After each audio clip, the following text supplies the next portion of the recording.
Shabbat Shalom. Shabbat Shalom. Bueno, hermanos, después del capítulo 12, al que llamamos precisamente un capítulo paréntesis, porque veníamos hablando con un tren impresionante sobre la doctrina acerca del pecado, acerca de la justificación por la gracia, acerca de efectivamente la gratuidad de la salvación no por méritos humanos. Shabbat Shalom. Entonces, luego el apóstol Pablo desemboca a hablar acerca de cómo solucionar o llevar la rivalidad o la relación entre judíos y gentiles, o sea, judíos y no judíos. Y por eso es importante recordar algo muy importante, y es el tema de qué era la Torá para un judío versus lo que es para alguien hoy. ¿Me explico? Yo esto lo enseñé hace rato. Para un judío, la Torá estaba dividida o clasificada en dos categorías, ¿de acuerdo? Una era la Torá oral y la Torá escrita. Vamos a recordar brevemente qué significa Torá. ¿Significa qué? Instrucción. La orientación es como una receta para hacer un producto.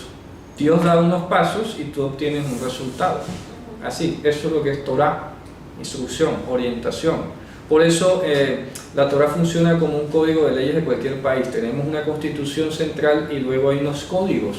Código de comercio, código de procedimiento civil, código penal, código tal. Porque son áreas específicas. Entonces, esta Torá, que normalmente se refiere o se suele referir a los 5 primeros libros de la Biblia, Génesis, Éxodo, Levítico, Número, Deuteronomio, está compuesta a su vez por varios grupos de Torá o subtorá o microtorá, como lo queramos llamar.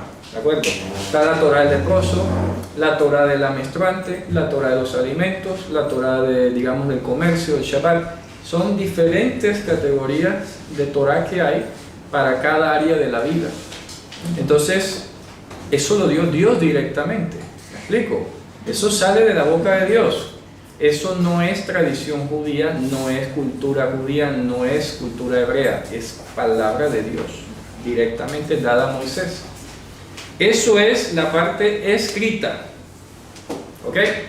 El problema es que para los judíos, sobre todo en el siglo I, de cuando vivió Jesús, se inventaron los fariseos, porque solamente los fariseos eran los que tenían esto.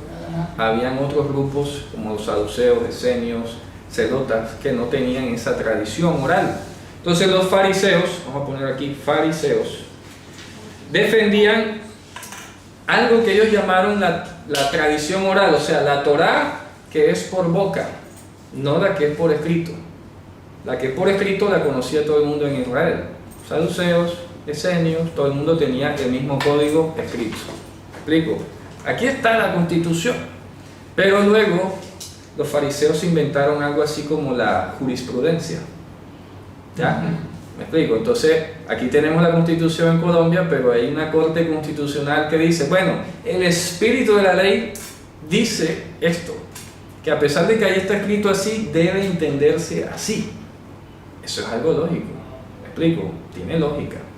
Y en la Torá escrita hay algunos pasajes que tú los lees y dices, bueno, pero aquí hace falta información. Por ejemplo, siempre se ha citado el caso de que en Deuteronomio 22 o 23 dice, y le harán a ella conforme a la ley de las vírgenes. Pero no te dice en ninguna parte cuál es la ley de las vírgenes.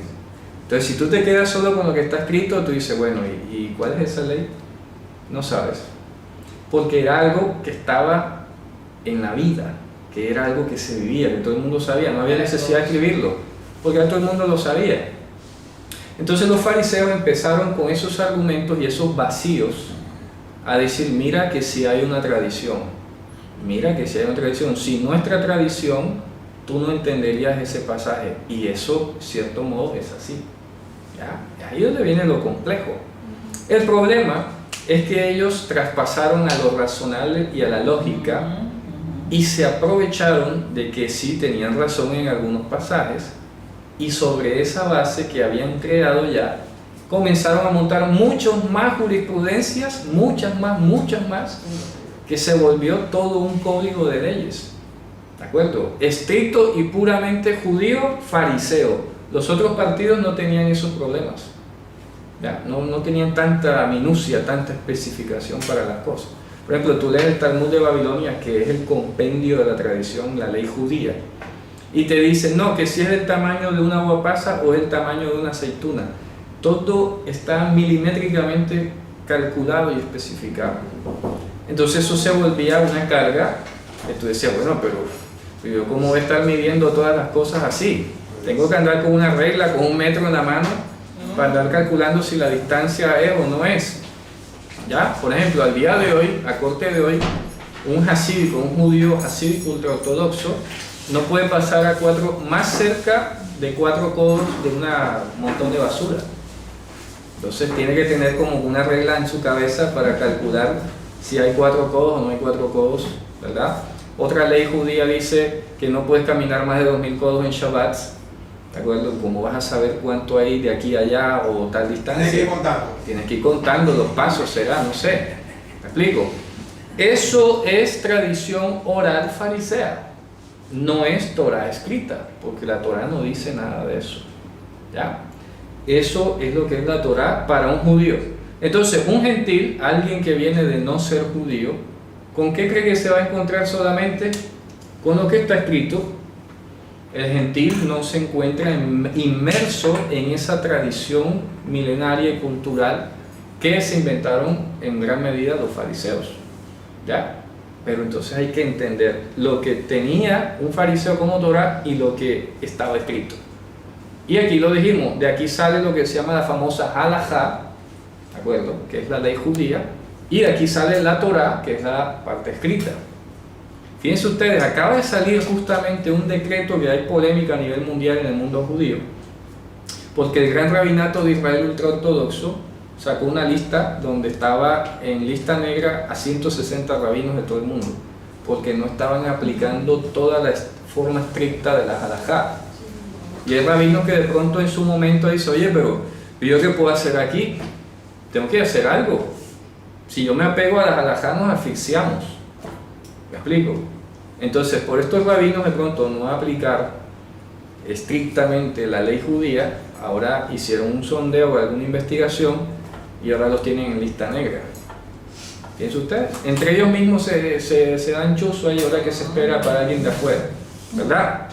Entonces, ¿esto por qué lo estamos repasando? Porque el capítulo 13 y sobre todo el 14 vamos a ver el tema que tiene que ver con la autoridad. Porque recordemos y ubiquemos un momento, Pablo está escribiendo, puede ser el año 50, o sea, unos 30 años después que Jesús murió y resucitó. Y ahí ya se han formado comunidades mixtas donde hay los líderes judíos y los que están llegando son gentiles. Pero en Roma en particular está pasando algo. ¿Qué es? ¿Quién se acuerda? El contexto de Romanos. ¿Qué es lo que está pasando con los judíos en Roma? Están siendo perseguidos y los expulsados. Están expulsando, los Hay están una parte que dice que deportando. fueron expulsados. En el año 44 el emperador Claudio emitió un decreto donde expulsaba oficialmente a los judíos de Roma. ¿Ya? ¿Qué pasó? Que automáticamente la población o el componente judío de las comunidades que había en Roma empezó a menguar, a bajar, y comenzaron a tomar prevalencia los gentiles, los que no conservaban mucho la tradición farisea. ¿Me explico? Porque ellos no eran judíos, simplemente se les enseñó lo que se había decretado en Hechos capítulo 15. En Hechos capítulo 15 recordemos que dice que a los gentiles, que nunca habían sido judíos ni nada, se les empezaba prohibiendo 3 cosas necesarias, que era la idolatría, la inmoralidad sexual y el homicidio. Porque Moisés, desde tiempos antiguos, tiene quien lo venga predicando cada Shabbat. Es decir, que cada día de Shabbat, que un gentil o un no judío fuera, iba a ir aprendiendo nuevos mandamientos. Y ahí tenía el resto de la vida para aprender, no había afán, ¿cierto? Entonces, ¿qué pasa? Que los gentiles venían con esto y los judíos con esto. ¿Está claro eso? ¿Sí? Los gentiles, la sola escritura, con algunas componentes de la enseñanza de Mashiach, obviamente, y los judíos netos ortodoxos con su tradición adicional. Y Pablo escribe esta carta para poner el equilibrio. Dice, bueno, ¿cómo vamos a hacer aquí con los gentiles? Esto es casi algo que opuesto culturalmente. Porque, por ejemplo, un judío hoy, si un gentil lo invitara a su casa y el judío ortodoxo se le eriza la piel si tú le pones queso y carne en la misma mesa. Porque para un judío es malo poner carne y queso en la misma mesa. Te va a decir, no, lo siento, no puedo comer. ¿Por qué? De pronto no te dice, pero simplemente dice no. ¿Ya? Un judío, dice el Talmud, que si un gentil sacrifica un animal, el judío no se lo puede comer, porque lo sacrificó un gentil. Y según la ley judía, los judíos no comen comida preparada por gentiles. ¿Me explico? Eso estoy hablando de un judío ortodoxo, súper ortodoxo. Porque para el judío, en su mente, el gentil no ha aprendido todavía todo sobre higiene o es sospechoso de estar dedicando el animal a otro dios. Es un poco neurótico ese pensamiento. Por eso fue que Freud